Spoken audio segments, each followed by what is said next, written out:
19th 2021 AP అసెంబ్లీలో చెప్పిన మాటలవి. చంద్రబాబు నాయుడు గురించి, మా ఇంట్లో మా చిన్నాన్నని హత్య జరిగితే ఈయన ఎవరు మాట్లాడడానికి అన్నట్లుగా మాట్లాడాడు. చనిపోయింది ఒక ఎక్స్ ఎమ్మెల్యే, ఎక్స్ ఎంపీ, 2 సార్లు ఎమ్మెల్యే, 2 సార్లు MP, MLC, minister, Rajasekhara Reddy గారి తమ్ముడు. నువ్వు అపోజిషన్లో లీడర్లో ఉన్నా కూడా నువ్వు అడగాల్సిన ప్రశ్న ఆయన అడిగాడు. నువ్వు ఆన్సర్ చేసేది పోనిచ్చి నువ్వు నిందితుని డిఫెండ్ చేయడం, this is abuse of privileges, abstraction of justice. అల్టిమేట్గా ఈ పోరాటంలో విజయం సాధిస్తామన్న నమ్మకం ఇప్పటికైనా ఉందండి? ఖచ్చితంగా. ఇది న్యాయ పోరాటం. ఏ రోజైనా న్యాయం గెలవాల్సిందే. There is no doubt about it. కానీ మీ మీద సజ్జల రామకృష్ణారెడ్డి డైరెక్ట్గానే అన్నాడు ఒకరోజు, మీరు చంద్రబాబు చేతిలో కీలుబొమ్మగా మారిపోయారు, చంద్రబాబు నాయుడు ఆడిస్తున్నాడు మిమ్మల్ని, మీరు టీడీపీ తరఫున పులివెందు నుంచి కూడా పోటీ చేస్తారు, లేదా టీడీపీ తరఫున కడప ఎంపీగా పోటీ చేస్తారు అని డైరెక్ట్గా ఒకరోజు స్టేట్మెంట్ కూడా చేశాడు. చేశానా? ఆయన అబద్ధాలు ఇప్పుడే మీకే అర్థమవుతుంది. ఆయన ఏదో కావాల్సింది అంటుంటాడు. నేను చేశానా? తెలిసిపోతుంది. పదే పదే చంద్రబాబు నాయుడు దగ్గర కీలుబొమ్మ అనుకుంటున్నారు. ఆ చెప్పడంలో ఏమవుతుంది?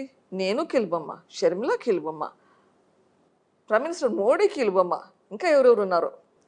అంటే ఆయన అంత పవర్ఫుల్ మనిషా? అంత పవర్ఫుల్ మనిషి అయితే ప్రాబబ్లీ ఆయననే గెలిపించుకోవాలేమో. వీళ్ళు చేతగాని దద్దమ్మలు కదా. అప్పుడు నేను పులిని, నా వెంట్రుకలు ఎవరు పీకలేరు అనే మనిషి ఇంకొకరి గురించి అంతగా పొగుడుతున్నారు.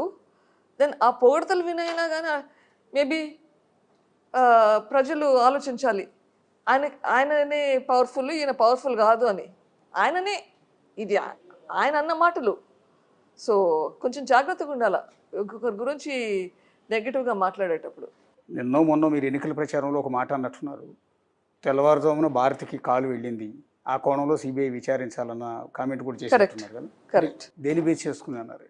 అజయ్ కల్లం గారు స్టేట్మెంట్లో చెప్పారు, 5:30 నాకు కాల్ వచ్చింది, నాకు కాదు సారీ జగన్మోహన్ రెడ్డిని మీటింగ్ నుంచి బయటకు తీసుకెళ్లారు, భారతమ్మ పిలిచింది అని చెప్పి, భారతమ్మ మళ్ళీ లోపలికి వచ్చి వివేకానంద రెడ్డి గారు చనిపోయారని చెప్పి. మరి ఎట్లా తెలిసింది? అది భారతమ్మ కాల్ వచ్చి ఉంటేనే కదా తెలిసిండాలి. అక్కడ నుంచి ఎవరు వచ్చిండరు. So it's interpretation. సో ఖచ్చితంగా సిబిఐ భారతిని కూడా విచారించాలనే డిమాండ్ ఏమైనా తీసుకొస్తున్నారు? తీసుకొచ్చేసాను, ఆల్రెడీ డన్. సో ఎప్పుడు చేస్తారో నాకు తెలియదు.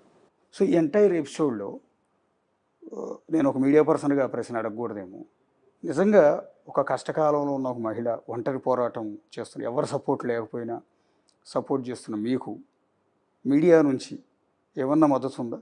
ఒంటరి పోరాటం అంటే definitely families we're together in this and support from like minded people from all aspects. ప్రతి చోట నుంచి సపోర్ట్ అయితే ఉంది. మీడియా నుంచి డెఫినెట్గా సపోర్ట్ ఉంది, నాన్ మీడియా నుంచి సపోర్ట్ ఉంది, from officials, from legal system డెఫినెట్గా సపోర్ట్ ఉంది. Without support you can go forward. ఎందుకు సపోర్ట్ చేస్తున్నారు? ఇప్పుడు మీరైనా ఆర్ ఇంకొకరైనా సపోర్ట్ చేస్తున్నారంటే they believe on the cause. నాకు ఇండివిజువల్ పర్సన్కి సపోర్ట్ కాదు, ఆ కాస్ అయితే ఏదైతే ఫైట్ చేస్తున్నామో ఆ కాస్ ఫైట్ చేస్తున్నది కరెక్ట్ కాస్ అని సపోర్ట్ చేస్తున్నారు.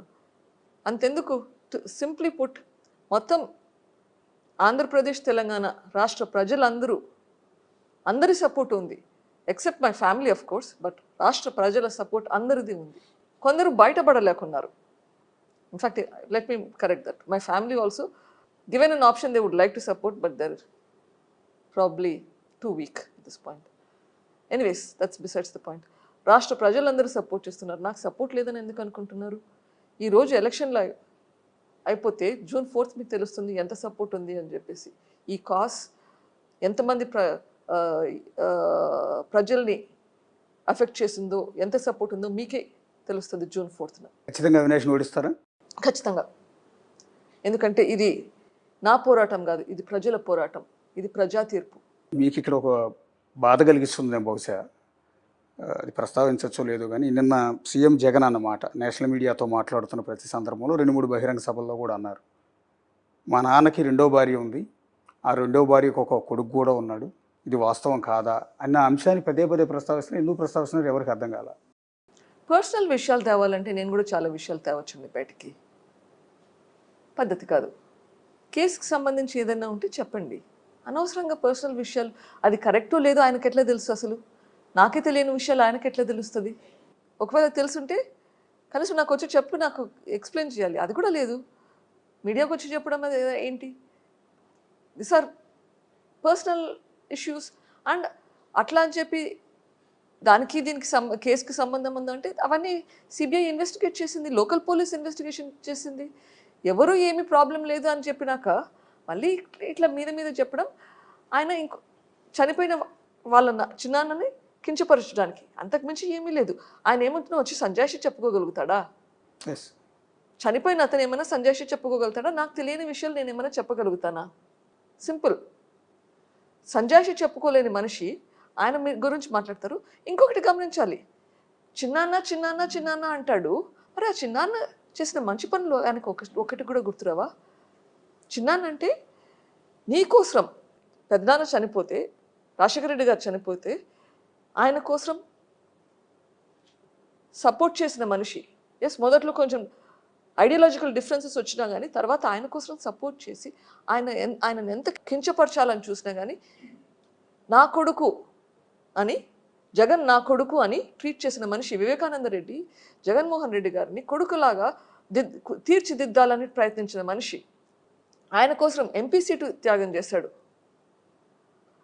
ఆయన కోసం ఆయన జీవితాన్ని త్యాగం చేశాడు. ఆఖరి రోజు వరకు ఆయన కోసమే, ఆయన ముఖ్యమంత్రి చేయాలని అంత తాపత్రయపడిన మనిషి. ఆయన గురించి ఒక్కసారైనా ఈయన మంచి మనిషి, ఈ పనులు చేశాడు, నా కోసం ఎంపీ పదవి త్యాగం చేశాడు, మన ప్రజల కోసం ఇవి చేశాడు అన్నది లేదా? కనీసం పాలిటిక్స్ కోసమైనా చెప్పొచ్చు కదా. నీకు మనసులో లేకుంటే నువ్వు ఎలక్షన్లో పోటీ చేస్తున్నావు, ఎలక్షన్లో పోటీ చేసేటప్పుడు ఇంకొకరి గురించి మంచిగా చెప్తే అది నీకు పాలిటిక్స్లో కూడా హెల్ప్ అవుతుంది. అట్లా కూడా వాడుకోలేడు. అంత కోపము ద్వేషము ఎందుకుంది మనిషికి? అందుకేనా ఇది జరిగింది వివేకానంద రెడ్డి గారికి? మొదట్లో సిబిఐ కేసు స్టార్ట్ అయినప్పుడు వివేకానంద రెడ్డి గారి వ్యక్తిత్వాన్ని కించపరుస్తూ రకరకాల కథనాలు మీడియాలో వేయించారు. రాలేదు, వేయించారు. ఆయన సాక్షులను వచ్చాయి. మహిళలతో, ఎక్కువ మంది మహిళలతో ఎఫ్ఐఆర్ల గురించి కావచ్చు, ఒక మహిళ ఒక చిన్న బాబుతో ఉన్న ఫోటోను మొదట్లో రిలీజ్ చేశారు. మొన్న సీఎం మాట్లాడిన తర్వాత, ఆయనకు ఒక కొడుకు ఉన్నాడు, రెండో భార్య ఉంది అన్న విషయం ప్రస్తావించిన తర్వాత వివేకానంద రెడ్డి గారు ఒక ఫ్లోర్ మీద బాబుతో ఒక మహిళ పక్కన ఉంటుంది, ఒక బాబుతో ఆడుకుంటున్న వీడియోను కూడా రిలీజ్ చేశారు. చూసారా మీరు అది? ఆ మహిళ ఎవరు, ఆ బాబు ఎవరు అన్నది ఎవరికి క్లారిటీ లేదు. బట్ అది ఎట్లా అయిందంటే ఆవిడే రెండో భార్య, ఆయనే ఆ బాబే ఆయన రెండో కొడుకు అన్నట్టుగా ప్రొజెక్ట్ చేస్తూ వీడియో రిలీజ్ చేశారు. Is it fair? ఒక చిన్న పిల్లాడి ఫోటో అట్లా పబ్లిక్ డొమైన్లో పెట్టడం న్యాయమా? తప్పు కదా. ఈవెన్ అక్యూజ్డ్ అయినా సరే, చిన్నపిల్లలు అయితే గన, అండర్ 18 అయితే గన ఫోటోలు వీడియోలు పెట్టకూడదు అని మన సంస్కారమే కాదు కోర్టులు కూడా చెప్తాయి. మరి అట్లా చేయడం తప్పు కాదా? తప్పు అనిపించలేదా వీళ్ళకి? ఎట్లా సార్, మీరు నెక్స్ట్ అవినాష్ రెడ్డిని భవిష్యత్తులోనైనా అరెస్ట్ చేస్తారన్న ఆశ ఉందా మీకు? సరే, మేడం గారు కాన్ఫిడెన్స్గా చెప్తున్నారు ఖచ్చితంగా న్యాయం గెలుస్తుంది అని. యాజ్ మీరు బయట నుంచి అన్నీ గమనిస్తూ ఉన్నారు, మేడంకి అన్ని విషయాల్లో అండదండగా వెనక నిలబడ్డారు. మీకు ఆ హోప్ ఉందా? ఖచ్చితంగా రద్దు చేస్తారు, పూర్తిగా నమ్మకం ఉంది. అంటే దేశంలో ఎక్కడా కూడా ఒక సిబిఐ లేకపోతే ఒక ఈడీ ఇలా ఒక అక్యూజ్డ్ని అరెస్ట్ చేయడానికి వెళ్ళిన సందర్భంలో రాష్ట్ర ప్రభుత్వం జోక్యం చేసుకుని పోలీసుని మోహరించి, జనాన్ని మోహరించి, ఒక సీఎం, ఒక ముఖ్యమంత్రి స్థాయి వ్యక్తి అండగా అక్యూజ్డ్కి నిలబడి అరెస్టును ఆపిన సందర్భాలు ఎక్కడా లేవు దేశ చరిత్రలో. ఇంతకన్నా పెద్ద ప్రమాదకరమైన నిందితుల్ని, పెద్ద వాళ్ళని కూడా అరెస్ట్ చేశారు. నేను కాకుండా కేజ్రీవాల్ని కూడా అరెస్ట్ చేశారు. ఒక సీఎంని ఒక 100 కోట్ల స్కామ్లో ఒక సీఎంని కూడా అరెస్ట్ చేశారు. చాలా చక్కగా ఇంటికి వచ్చారు, లిఫ్ట్ చేశారు, తీసుకెళ్ళిపోయారు. కానీ ఆంధ్రప్రదేశ్లో మాత్రమే ఒక ఎంపీ స్థాయిలో ఉన్న వ్యక్తిని అరెస్ట్ చేయలేకపోయింది సిబిఐ. సమాధానం కూడా మీరే చెప్తున్నారు. So is after all MP, సీఎంలనే అరెస్ట్ చేస్తుండేటప్పుడు సో ఎందుకు అరెస్ట్ చేయరని మీరు అనుకుంటున్నారు? ఆ సందర్భంలో వాళ్ళు మేనేజ్ చేయగలిగారు. డజంట్ మీన్ అన్ని సందర్భాలు ఒకలాగానే ఉండవు కదా, అన్ని ఎవిడెన్స్లు ఉన్నాయి. ఓన్లీ మ్యాటర్ ఆఫ్ టైం ఉండేది బెయిల్ మీద. సో కానీ ఫైట్ చేస్తున్నారు మీరు కానీ సునీతారెడ్డి గారు కానీ. ఈ ఫైట్ చేస్తున్న ఒక యుద్ధం చేస్తున్నారు. ఈ యుద్ధం చేస్తున్న సందర్భంలో మీకు భయంకరమైన థ్రెట్ ఉండి ఉంటుంది. మీరు తలపడుతున్నది కూడా మామూలు వ్యక్తులతో కాదు. అలాంటి థ్రెట్ ఏమైనా వచ్చిందా మీకు ఇప్పటి వరకు? డైరెక్ట్గా కాదు, బట్ చాలామంది చెప్తుంటారు జాగ్రత్తగా ఉండమని చెప్పి. అంతకుమించి ఎవరు డైరెక్ట్గా థ్రెట్ చేసిందంటే ఏం లేదు. అల్టిమేట్